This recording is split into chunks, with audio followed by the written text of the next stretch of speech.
भाई अगर आपने पठान देख लिया है, भाईजान की एंट्री पे दबा के सीटियां और तालियां मार लिया है, फिर भी आपका मन नहीं भरा है और आप फिर से ये मूवी को थिएटर में या तो ओटीटी पे देखने का सोच लिया है, तो भाई बधाई हो। ये वीडियो देखने के बाद आपका एक्साइटमेंट और भी ज्यादा बढ़ने वाला है, क्योंकि आपको पता नहीं है आपने अभी इसके अंदर कितना कुछ मिस कर दिया है। मूवीज के रेफरेंस, हिडन डिटेल्स, फैक्ट्स, ऐसे बहुत कुछ। और आज के इस वीडियो में हम उन्हीं सारी बातों के ऊपर चर्चा करने वाले हैं, तो हमारे साथ बने रहिए। और वीडियो अच्छा लगे तो भाई लाइक किए बिना बिल्कुल मत जाइए। तो चलो अब वीडियो में आगे बढ़ते हैं।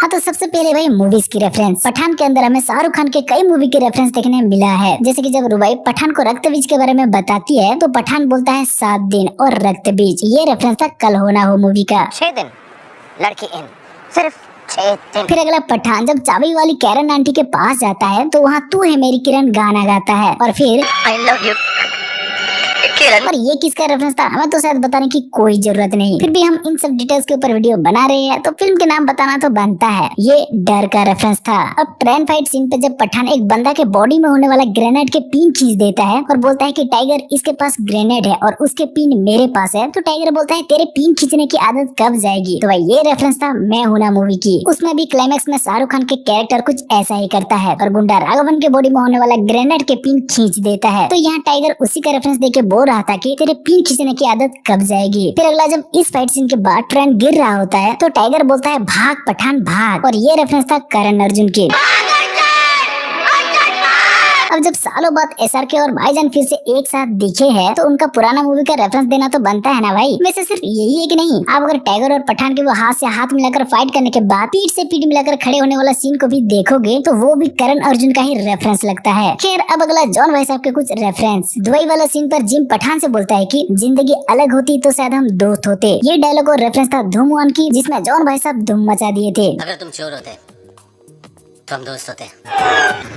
फिर इस डायलॉग के बाद वो ट्रक के ऊपर फाइट वाला सीन भी धूम का ही रेफरेंस लगता है, क्योंकि इसमें जैसे एक रॉ एजेंट और एक गद्दार का फाइट हो रहा है, उसमें भी एक पुलिस और एक चोर का फाइट हो रहा होता है। और ये तो शायद आप बोले भी नहीं होंगे कि धूम 1 में जॉन के कैरेक्टर के नाम कबीर था और इसमें भी कबीर का कई बार जिक्र हुआ है। हाँ हम जानते हैं कबीर मतलब वार का रेफरेंस था, पर ये धूम वाला कबीर को भी नोटिस किया जाए तो डायरेक्टर एक गोली पे 2 शिकार किए है जैसा लगता है। हाँ, तो अब हम जिम की कैरेक्टर की बात कर ही रहे हैं तो इनसे जुड़ी एक और डिटेल्स के ऊपर बात कर लेते हैं। जिम के गले पर एक टैटू है जिसमें हमें पैट्रियट मतलब देशभक्त लिखा हुआ देखने मिल जाता है, और जब उसका एंट्री होता है तो भी वो एक देशभक्ति गीत के व्हिसल बजाते हुए एंट्री मारता है। याद ना व्हिसल, ए मेरे वतन के लोगों जरा आंख में भर लो पानी, जो शहीद हुए हैं उनकी जरा याद करो कुर्बानी। लता मंगेशकर जी के one of the best patriotic song था भाई। मतलब जिस लेवल के दिमाग यहाँ लगाया है ना डायरेक्टर साहब, मानना पड़ेगा। वो एक कट्टर देशभक्त था, इसलिए उसके गले पे टैटू भी है और जुबान पे देशभक्ति गीत भी। लेकिन उसका सूट थोड़ा बदला हुआ है क्योंकि वो करप्ट हो चुका है। इस एक एंट्री और उसका बीजीएम जिम का पूरा चरित्र को बयां कर दे रहा था भाई। और वो बीजीएम की लिरिक्स तो देखो, जो शहीद हुए हैं उनकी जरा याद करो कुर्बानी। मतलब यहाँ जिम उसका खुद का कुर्बानी की याद दिला रहा है इनको। एकदम कड़क भाई, डायरेक्टर साहब के लिए 1 लाइक तो बनता है। खैर अब टाइगर की रेफरेंस। पहले टाइगर जिंदा की रेफरेंस के नाम पर हमें जिंदा है डायलॉग सुनने मिल जाता है, और आखिर में जिम भी टाइगर और जोया के बारे में चर्चा करता है मजाक उड़ाते हुए कि ये आईएसआई का दफ्तर है या हिंदुस्तानी एजेंट्स के लिए डेटिंग का वेबसाइट है। इसके बाद टाइगर 3 का भी थोड़ा हिंट दिया गया है, जहाँ ट्रेन फाइट के बाद टाइगर बोलता है कि मैं एक बड़ा मिशन पर जा रहा हूँ, टाइगर को पठान की जरूरत पड़ सकती है तो जिंदा रहना। ये टाइगर 3 का रेफरेंस था। खैर ये तो हो गया पठान, जिम और टाइगर की रेफरेंस। अब वार की रेफरेंस। वैसे वार के रेफरेंस के तौर पर कर्नल लुथरा को, कबीर के नाम को, ट्रेन पे दिखाया गया वांटेड फाइट को जैसे कि वार के स्टार्टिंग में दिखाया गया था। फिर वार में जैसे वसीर को लेने को जाके कबीर बहुत मार खाया था, यहाँ राफे को लेने को आके पठान बहुत मार खाया। इन सबको तो आपने नोटिस किया ही होगा, पर एक और रेफरेंस को शायद आपने मिस कर दिया होगा और वो है वार की बीजीएम। हाँ भाई, जब ट्रेन में ब्लास्ट होता है और वो करण अर्जुन वाला पोज के टाइम आता है तब वार की एक बीजीएम बजता है। वैसे इसे भी बहुत से भाइयों ने नोटिस कर लिया था और हमारा पिछला वीडियो में कमेंट भी किया था, पर हमने सोचा अगर कोई फिल्मी भाई इसे मिस कर दिया होगा तो इसलिए बता दिया, ताकि पठान जब राफे को घुंघरू टूट गया अब नाच बोलता है उसे तो आपने नोटिस किया ही होगा।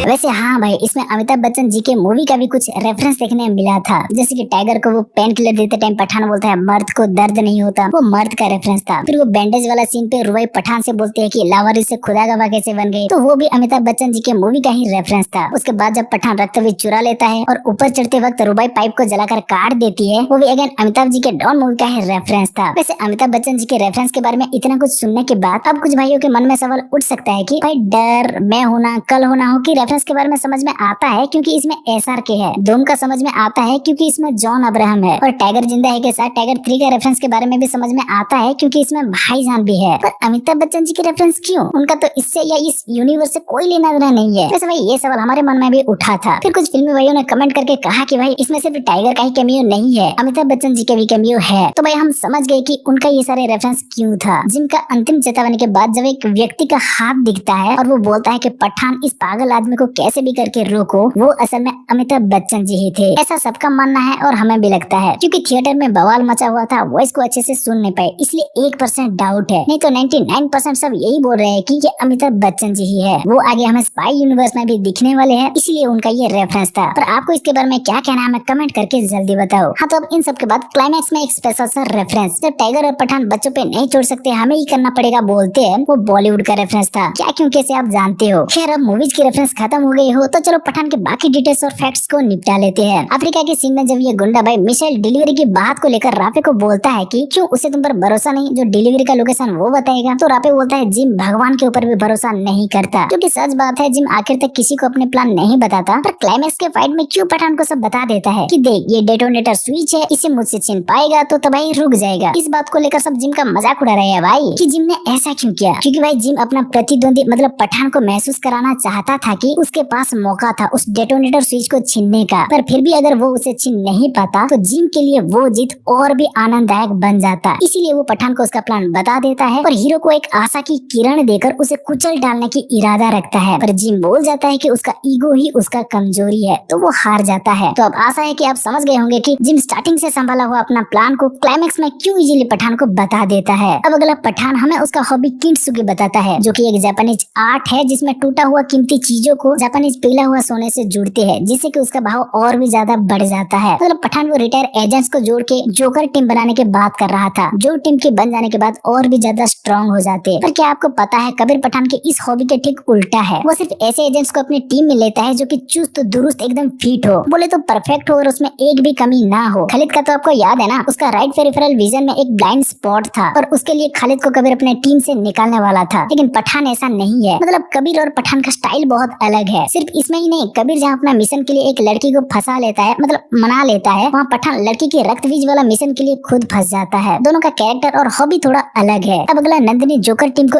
एक साथ लाते टाइम पर बोलती है जिन्हें रूल से लगाव था उन्हें हमसे प्रॉब्लम था, जैसे कर्नल लूथरा। ये डायलॉग साफ बता रहा था कि कर्नल लूथरा को रॉ के रूल से लगाव था, इसीलिए जब जिम पकड़ा गया तो वो रूल्स के खिलाफ जाकर आतंकवादियों के साथ समझौता नहीं किए और जिम को बुरा लग गया, जिसके बाद कि वो बुरा बन गया। फिर अगला नॉर्वेजियन शिप और एस्गार्ड शिप की बात चल रहा होता है तो कर्नल लूथरा अपना मुंह मोड़ लेते हैं क्योंकि वो जानते हैं वो शिप के साथ क्या हुआ था वार में। पर इन सबको इसके बारे में पता नहीं था। और भाई हम बता रहे हैं कबीर अभी भी रॉ के साथ है, ये बात सिर्फ कर्नल लूथरा ही जानते हैं, बाकी सब तो कबीर को गद्दार ही समझते हैं क्योंकि कबीर सच बताने के लिए मना किया है। हाँ पर इसका मतलब ये नहीं कि पठान और टाइगर कबीर के बारे में नहीं जानते हैं, जानते हैं पर जिम की तरह। पहले रॉ में था लेकिन अब गद्दार हो चुका है, इसीलिए उस बात को अवॉइड करने के लिए कर्नल लूथरा अपना मुंह मोड़ लेते हैं, जैसे कि वो सब जाना हुआ बात को उनके सामने दोहरा के उन्हें बोर किया जा रहा हो। भाई अब जिम की प्लान वाला डिटेल्स, कुछ फिल्मी भाई बोल रहे थे कि इस फाइट के बीच जब रुबाई को गोली लगती है तो पठान सीधा बाहर आके फायर करना स्टार्ट कर देता है, पर इतने सारे एक्स एजेंट होने पर भी किसी का भी गोली पठान को नहीं लगती क्योंकि भाई वो जिम का प्लान था। आपको याद है जब जिम पहली बार पठान से दुबई में मिलता है तो क्या बोलता है? बोलता है कि पठान इस मुलाकात का मुझे एक अरसे से इंतजार था। क्यों? क्योंकि भाई पठान ही वो रक्त बीज को चुरा सकता था, इसीलिए जिम खुद का हिंट देके पठान को दुबई में बुलाया और स्पेन में भी। फिर लालच देके पार्टनर बनाना चाहा पर पठान मना करके जिम को ही कब्र में लेटने का ऑफर दिया, तो जिम अपना दूसरा प्लान एक्टिव कर दिया और चला गया, जिस प्लान में कि पठान को वहाँ से रुबाई छुड़ा के ले जाएगी, पठान का भरोसा जीतेगी और रक्त भी चुराने के लिए भी मना लेगी। इसलिए पठान सीधा खड़ा होकर फायर करने के बाद भी उसे एक भी गोली नहीं लगती क्योंकि वो जिम का प्लान था।